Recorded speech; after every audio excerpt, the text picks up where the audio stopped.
Hello students, कैसे हैं आप सभी। आज हमारा टॉपिक है ज्वालामुखी यानी वोल्केनो। ज्वालामुखी का तात्पर्य उस छिद्र या दरार से होता है जिससे होकर गर्म लावा, गैस, पत्थर के टुकड़े तथा धूल आदि बाहर निकलते हैं। तो ज्वालामुखी का शाब्दिक अर्थ होता है जिसके मुख से आग की ज्वाला निकलती हो। ज्वालामुखी जो शब्द है, अगर उसका संधि विच्छेद किया जाए तो यह दो शब्दों से मिलकर बना है, ज्वाला प्लस मुखी, अर्थात जिसके मुख से ज्वाला यानी कि आग निकलती हो उसे ज्वालामुखी कहा जाता है। ज्वालामुखी का संबंध पृथ्वी के अंतर्जात बल से उत्पन्न होने वाले आकस्मिक संचलन से है।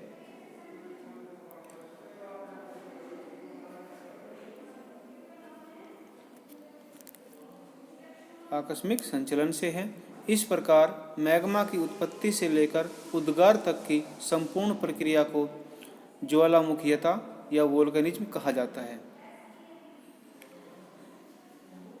भाई अगर वास्तविक रूप से देखा जाए तो ज्वालामुखी जो शब्द है यह केवल उस शब्द के लिए प्रयोग किया जाता है जिसके मुख से ज्वालामुखी या लावा पदार्थ आदि बाहर निकलता है, और विस्तृत रूप से जो शब्द प्रयोग किया जाता है इसके लिए वह है ज्वालामुखीयता यानी कि वोल्केनिज्म। ये ज्वालामुखीयता या वोल्केनिज्म क्या होता है भाई? इसमें पृथ्वी के अंदर मैग्मा बनने से लेकर और धरातल पर आकर फैल जाने तक तथा उससे निर्मित जो आकृतियाँ बनती हैं वह संपूर्ण प्रक्रिया वोल्केनिज्म के अंतर्गत आती है। तो इस प्रक्रिया में सबसे अधिक जलवाष्प निकलती है, यानी कि वो जो ज्वालामुखीयता निकलते जो पदार्थ बाहर निकलता है उसमें सबसे अधिक जो तत्व बाहर निकलता है वो कौन सा है? जलवाष्प। इसमें इसकी मात्रा लगभग 80 से 90% होती है। जलवाष्प के अलावा carbon dioxide, sulphur dioxide, methane, hydrogen तथा नाइट्रोजन आदि गैसें निकलती हैं। इसमें ऑक्सीजन गैस नहीं निकलती है। देखिए भाई, जो ऑक्सीजन गैस होती है वह सूर्य के प्रकाश में पेड़ पौधे प्रकाश संश्लेषण क्रिया द्वारा बनाते हैं। इसलिए याद रखना कि उद्गार के समय ऑक्सीजन गैस कभी नहीं निकलती है। ठीक है भाई। और ऑक्सीजन जो गैस होती है वह मानव के लिए या जो जीवधारी जंतु हैं उन सभी के लिए यह प्राणवायु कहलाती है। तो ज्वालामुखी से निःसृत पदार्थ यानी कि material ejected from the volcanoes. ज्वालामुखी का प्रथम उद्गार प्राय छिद्र के सहारे होता है। उद्गार से अनेक प्रकार के पदार्थ निकलते हैं। इनको 3 श्रेणियों में विभाजित किया जाता है, जैसे फर्स्ट है गैस तथा जलवाष्प, सेकंड है विखंडित पदार्थ और थर्ड है लावा पदार्थ। भाई जो लावा निकलता है तो उसको 3 भागों में डिवाइड किया गया है।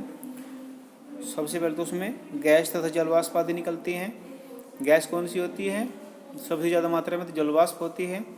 उसके बाद carbon dioxide, sulphur dioxide, hydrogen, nitrogen, methane आदि बहुत सारी गैसें निकलती हैं।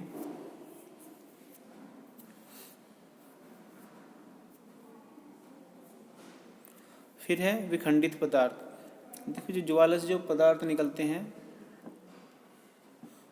वे अलग अलग टाइप के होते हैं और इसलिए उन्हें अलग अलग नामों से जाना जाता है।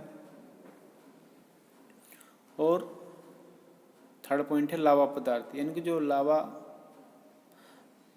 पदार्थ निकलता है उसमें बहुत सारा मटेरियल होता है। और एक और बात कि जो लावा पदार्थ होता है, जब यह पृथ्वी के अंदर आंतरिक भाग में होता है, यानी कि जब यहाँ से यह पदार्थ निकलता है तो वहाँ पे इसको कहते हैं मैग्मा। पृथ्वी के धरातल के अंदर तक क्या कहलाता है? मैग्मा। और जब यह लावा जो पदार्थ होता है धरातल पर आ जाता है तब इसको लावा कहा जाता है, न कि मैग्मा।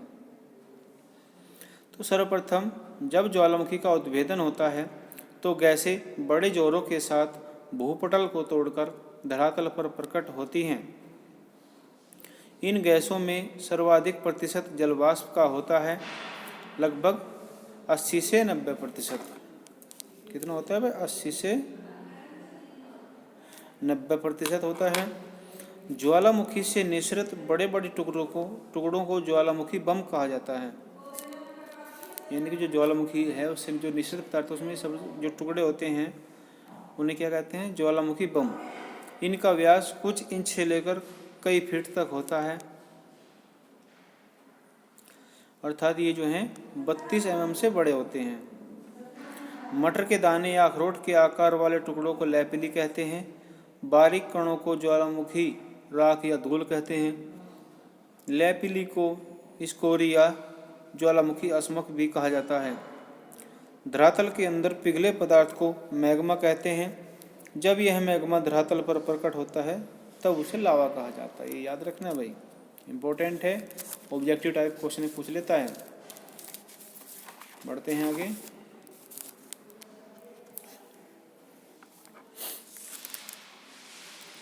अब है ज्वालामुखी के अंग, पार्ट्स ऑफ वोल्केनो। मिश्रित पदार्थ जब ज्वालामुखी छिद्र के चारों ओर क्रम से जमा होने लगते हैं तो उससे ज्वालामुखी शंकु का निर्माण होता है। यह जमाव अधिक हो जाता है तो शंकु काफ़ी बड़ा हो जाता है तथा पर्वत का रूप धारण कर लेता है। इस प्रकार के शंकु को ज्वालामुखी पर्वत कहते हैं।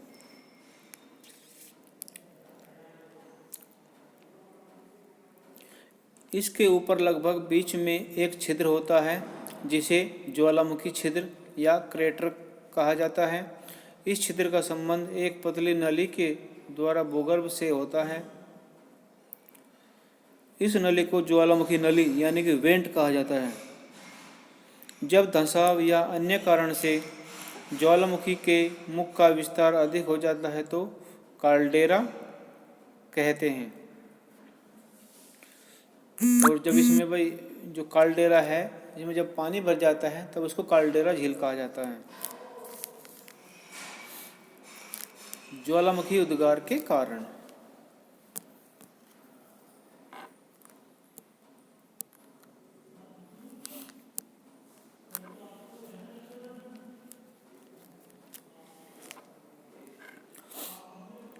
Causes of volcanic eruption. First है इसमें भूगर्भ में ताप की वृद्धि। भूपटल यानी कि जिस पर हम रहते हैं उसे भूपटल कहते हैं। भूपटल से नीचे की ओर जाने पर प्रत्येक 32 मीटर की गहराई पर 1 डिग्री सेल्सियस तापमान बढ़ जाता है। पृथ्वी की आंतरिक परतों में रेडियो एक्टिव तत्वों के विघटन के फलस्वरूप अत्यधिक तापमान होता है।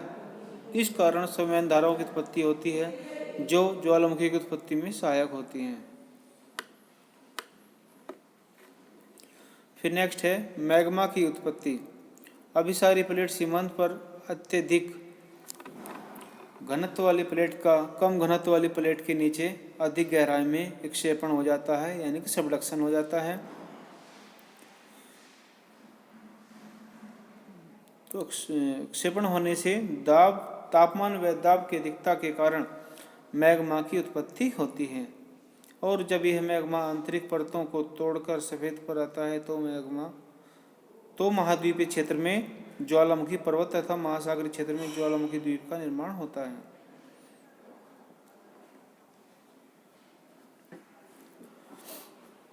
देखिए मैग्मा के बारे में आपको भाई समझा जा चुका है ऊपर।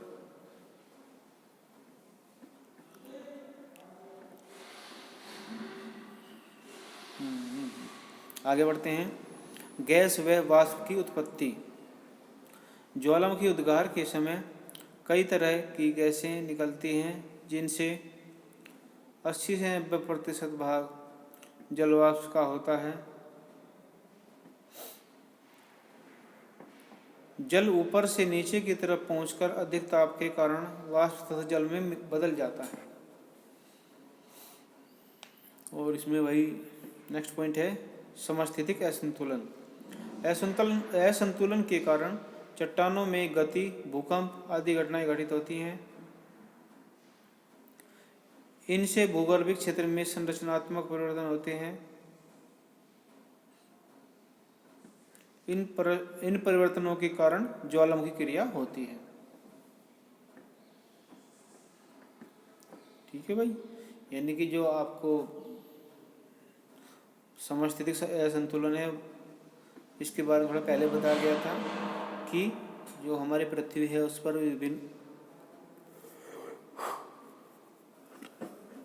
प्रकार के पर्वत, घाटी, समुद्र, मैदान आदि पाए जाते हैं। तो पृथ्वी पर एक साम्य अवस्था पाई जाती है, जिसके कारण वह आपस में टिके हुए हैं। तो आज के लिए इतना ही। Thank you.